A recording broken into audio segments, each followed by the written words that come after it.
Hello, my name is Vivian Recinos. This is Major Assignment 1, Analysis of Language of Content, and my content of focus is Language Arts.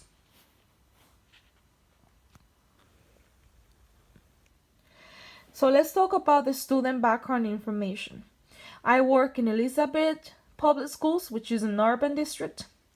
There are about 23,374 students enrolled in Elizabeth Public Schools. About 68% of students are classified as Hispanics, 22% as blacks, 8% as white, and 2% as Asians. Out of those numbers, 13% of students are enrolled in bilingual education, and 88% of students are eligible for reduced or free lunches. Now, I work in one of the high schools from the Elizabeth Public Schools, which is Alexander Hamilton Preparatory Academy. And there are about 989 students enrolled in that specific high school. I teach 11 and 12 graders. The class is composed of 10 students. The ages are between 16 and 18 years of age. The native language spoken at home is Spanish, and 70% of students from school are eligible for free lunch. 10% of the students are eligible for reduced lunch. 5% of students are enrolled in bilingual and ESL education in the school, and the class proficiency level from my class are intermediate and developing.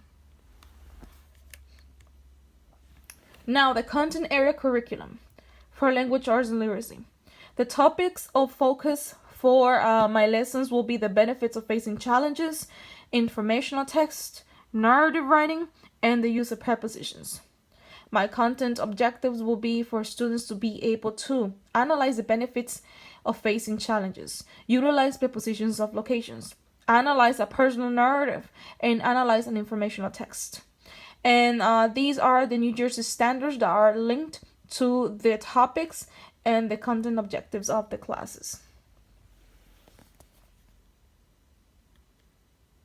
Now, for the WIDA standards, I will be focusing on standard number 1, which is social and instructional language, in which English language learners communicate for social instructional purposes within the school setting. And I will also be focusing on standard number 2 for language arts and literacy, for ELLs to be able to communicate information, ideas, and concepts necessary for academic success in the content of language arts. Now, what is difficult for ELLs? Well, before starting a new topic, before starting a new lesson, before starting a new theme, or a new reading activity, something that I have realized is that a lack of vocabulary doesn't allow for students to be able to understand or comprehend the text deeply. The Callahan book states that diversity and richness of vocabulary and literature can contribute positively to ESL students' English development as long as they know how to use appropriate strategies. For this, it is very important to use different strategies in order for students to be able to learn key vocabulary that is important and relevant for to the reading activities and writing activities that will be students asked to do in class. The vocabulary that I'll be focusing on for this specific topics are aid, challenge, runaway, network, blackouts, fugitives, and heritage. There are also different idiomatic expressions within the text, and one of them is the Underground Railroad. It is very important for students to understand that it is not a railroad that is underground, but it is an expression that was used back in the days for slaves who were escaping from slavery from the northern states. Vocabulary will be taught in previous lessons using a variety of reading and vocabulary strategies. Now, for language functions and structures, I will be teaching prepositions to show time, place, and to provide details. There are 3 different sentence samples that show time, place, and provide details.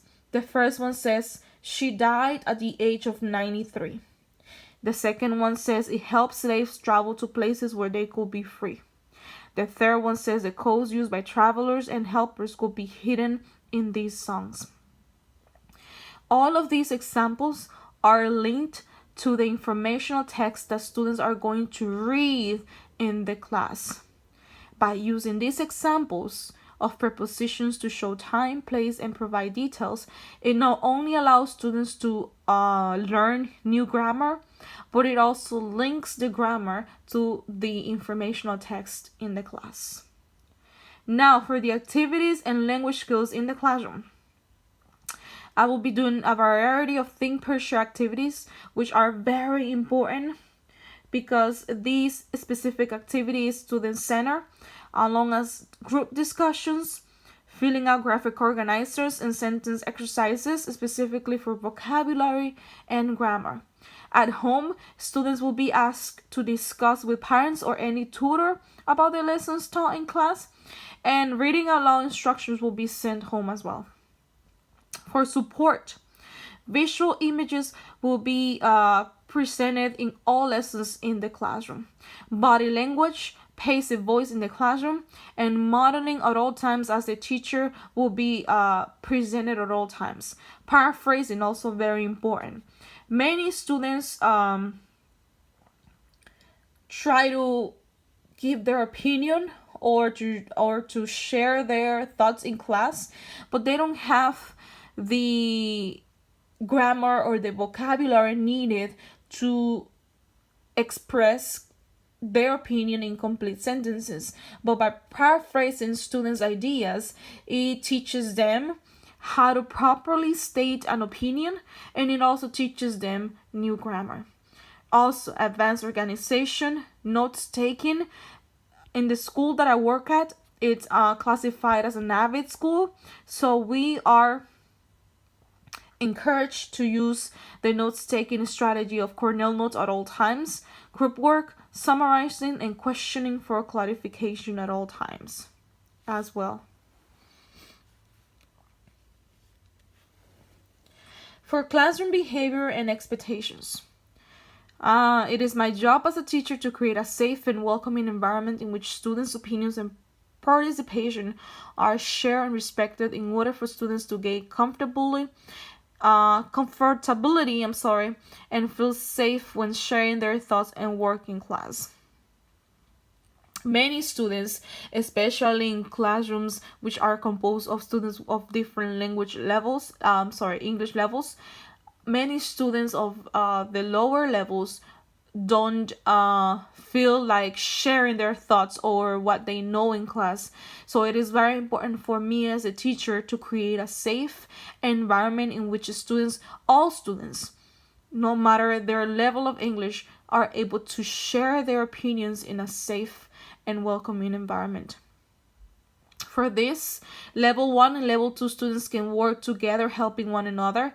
Positive feedback from teacher to student or student to student at all times. Continuous support from teacher throughout the entire lesson. And student-centered activities. Many times by having students work in small groups, it helps them start practicing what it is to share their thoughts in class.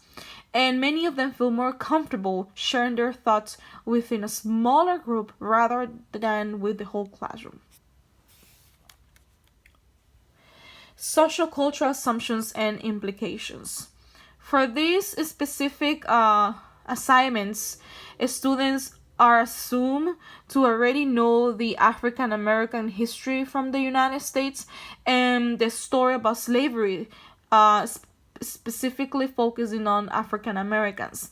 But many ELL students don't have that background knowledge. That's why it is very important to this background information about slavery and how African Americans were affected by slavery is very important to be introduced to students beforehand.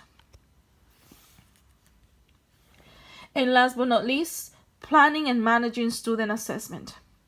As a teacher, I will create high-order thinking questions beforehand in order to be able to check for understanding in the classroom and also to have students to be able to share their thoughts in the class. visual representations at all times, adaptation of the text by summarizing the text of the Underground Railroad. Students are also going to be given a different type of text. They're going to be given two different texts, an informational text, but also a song from the text, in order to be able to have all students of different learning styles to be able to attain information as easy as possible. Think, pair, share activities, word walls as a way of building background knowledge, and classroom behavioral expectations by modeling and daily classroom routines. Modeling to students at all times how to properly work, how to properly write sentences using prepositions of location, time, and to provide details. Modeling to students how to properly write a sentence using a specific vocabulary word, etc. Thank you very much.